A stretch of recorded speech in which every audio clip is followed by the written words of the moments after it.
And now back to our favourite hobby here on the internet, yelling at retards and telling them they're wrong. The operator of Japan's damaged nuclear plant is being accused of trying to obstruct a government investigation into the accident at the facility. A Diet panel released its more than 600-page report last year, detailing what went wrong at Fukushima Daiichi following the March 2011 earthquake and tsunami.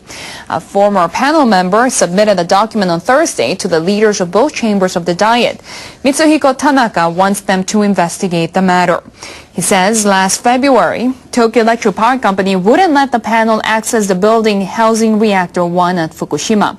He says TEPCO representatives told the panel it was covered by sheeting and pitch dark inside. He maintains they said entering would be dangerous. All right, move on. Nothing to see here. Please disperse. Tanaka says that's why the panel abandoned the idea of an on-site inspection. TEPCO representatives reportedly showed the panel a video depicting the interior of the reactor building. They explained the images were shot before the installation of the cover. But Tanaka says that turned out to be false. He says the images were shot after the installation. And he says the inside of the reactor building wasn't pitch dark despite the cover. Not to worry, Flashlight Man is here. Tanaka argues TEPCO's explanation constitutes a serious obstruction of the panel's business. He's demanding the Diet look into these developments and conduct an on-site investigation. TEPCO spokespersons refute the allegation. They say the officials in charge made a mistake in dating the footage. I mean, that's laughable, isn't it?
Have you ever noticed how weird it starts to get when you just stop breathing?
This is all a cover-up. This is a false flag. This is more poisoning of the ocean and the atmosphere and the biosphere. No one can escape.